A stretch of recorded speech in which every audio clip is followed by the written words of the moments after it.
राष्ट्रपति अभिभाषण ऐतिहासिक है। इस पे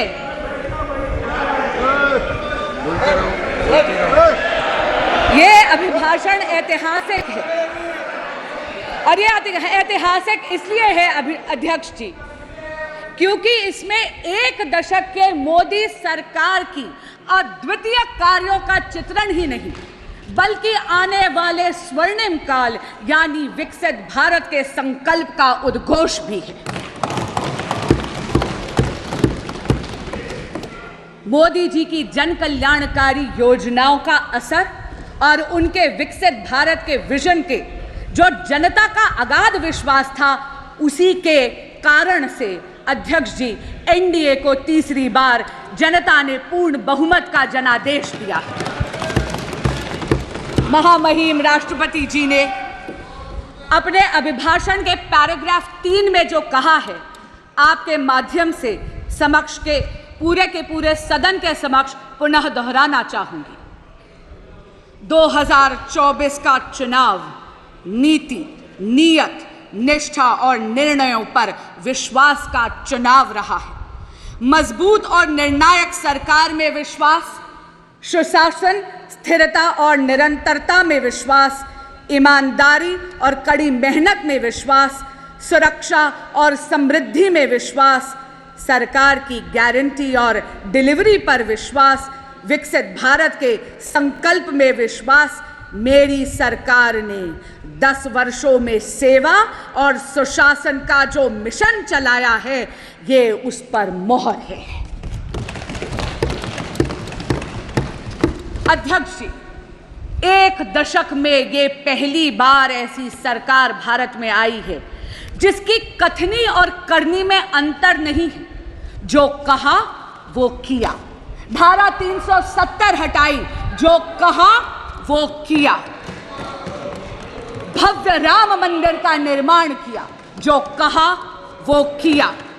सीएए लेकर आए, जो कहा वो किया। 1 रैंक 1 पेंशन लाए, जो कहा वो किया। मेक इन इंडिया की नींव रखी, जो कहा वो किया। पिछले 10 वर्षों में मोदी सरकार ने भारत की अर्थव्यवस्था को इतना सशक्त करा है कि अध्यक्ष जी हम 11वीं सबसे बड़ी अर्थव्यवस्था की जगह मात्र 1 दशक में विश्व की वैश्विक पटल पर 5वीं सबसे बड़ी अर्थव्यवस्था बने। और अध्यक्ष जी ये असाधारण परिस्थितियों में हुआ है। पूरा का पूरा विश्व कोविड-19 की महामारी से जूझ कर निकला है। अभी भी विश्व के कई देश हैं जो युद्ध की अग्नि में झुलस रहे हैं, लेकिन भारत मोदी जी के नेतृत्व में वैश्विक पटल पर तीसरी सबसे बड़ी अर्थव्यवस्था बनने के पथ पर अग्रसर है। हमारे माननीय प्रधानमंत्री नरेंद्र मोदी जी ने 2047 तक भारत को एक विकसित राष्ट्र बनाने का एक संकल्प लिया है। इस संकल्प के 4 मुख्य स्तंभ हैं। पहला स्तंभ युवा शक्ति, दूसरा नारी शक्ति, तीसरा किसान कल्याण और चौथा गरीब कल्याण।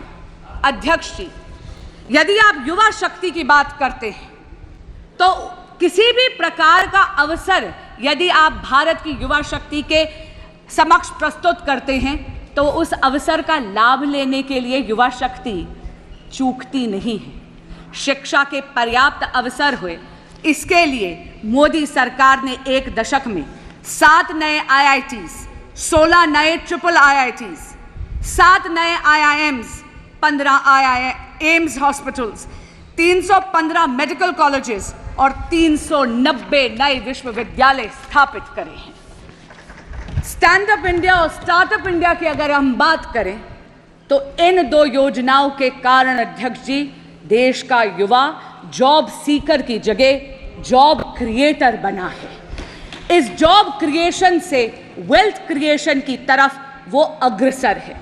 और आप जैसे माननीय अनुराग ठाकुर जी ने भी सदन के समक्ष रखा, आज भारत स्टार्टअप इकोसिस्टम में विश्व की 3rd लार्जेस्ट इकोसिस्टम है।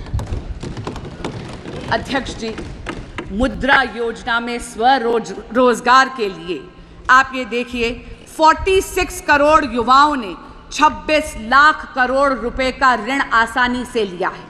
आज देश में 1 लाख करोड़ रुपए का ऋण आसानी से लिया है। आज देश में 1,81,000 स्टार्टअप कंपनियां हैं, जिसमें से 100 से अधिक यूनिकॉर्न्स हैं। पिछले 10 वर्षों में Bharat ease of doing business के इंडेक्स पे 142nd पोजीशन से 63rd पोजीशन पे पहुंचा है और पिछले 24 वर्षों में यानी 2000 से 2024 में ही भारत में कुल $990.97 बिलियन का FDI आया है, जिसमें से अध्यक्ष जी 67% यानी $667.4110 बिलियन मात्र पिछले एक दशक में एनडीए की सरकार में आया है। Today, Bharat has become a leader in the world of manufacturing. चाहे इलेक्ट्रॉनिक्स हो, चाहे ऑटोमोबाइल हो, चाहे रक्षा उपकरण हो, भारत एक अग्रणी निर्माता के रूप में वैश्विक पटल पर उभर रहा है। और इस नई दुनिया में microchips are the new oil. Semiconductors और चिप मैन्युफैक्चरिंग की दुनिया में भारत कहीं पीछे ना छूट जाए, इसके लिए मोदी सरकार 1.25 लाख करोड़ रुपए का इंफ्रास्ट्रक्चर पहले ही उद्घाटित कर चुकी है। असम में 27,000 करोड़ का सेमीकंडक्टर का प्लांट भी बन रहा है। वो दिन दूर नहीं अध्यक्ष जी, जब चिप मैन्युफैक्चरिंग और सेमीकंडक्टर्स की दुनिया में Bharat will be a global leader. प्रधानमंत्री नरेंद्र मोदी जी के नेतृत्व में भारत में बहुत ही ट्रांसफॉर्मेटिव प्रोग्राम्स आए हैं, जैसे डिजिटल इंडिया, जैसे मेक इन इंडिया, जैसे स्टार्टअप इंडिया। इनके कारण भारत के युवाओं की एंटरप्रेन्योरियल स्पिरिट को बहुत ज्यादा प्रोत्साहन मिला है। अब हम आते हैं विकसित भारत के दूसरे स्तंभ पर, यानी नारी शक्ति। अध्यक्ष जी, हम सब ने सुना है कि चूल्हे की रोटी का स्वाद बड़ा गजब है, लेकिन उस चूल्हे की रोटी के स्वाद के चक्कर में मेरे देश की मातृशक्ति के फेफड़े झुलस जाते हैं। पहले जाती है, लकड़ी काटती है या लकड़ी बींदती है, गठरी सर पर लेकर आती है, 20 से 25 मिनट लगते हैं चूल्हा सुलगाने में। लेकिन नरेंद्र मोदी जी ने 10 करोड़ से ज्यादा उज्ज्वला गैस कनेक्शंस देके मातृशक्ति को धुएं की जिंदगी से निजात दी। हमारे देश में बचत की आदत हमारे देश में एक एक को मातृशक्ति ने सिखाई। आप सबको याद होगा वो नानी जो रामायण के पन्नों में पैसे छुपाती, वो दादी जो चीनी के जार में पैसे छुपाती है। अरे उन चोरी के पैसों से कुल्फी फलूदा खाने की मिठास ही अलग है। लेकिन कितनी अचंभे की बात है अध्यक्ष जी, जिस मातृशक्ति ने देश को बचत सिखाई, उनके पास बैंक अकाउंट ही नहीं थे। नरेंद्र मोदी जी प्रधानमंत्री जन धन योजना के तहत देश की मातृशक्ति को फॉर्मल बैंकिंग सेक्टर का उन्होंने उसे हिस्सा बनाया।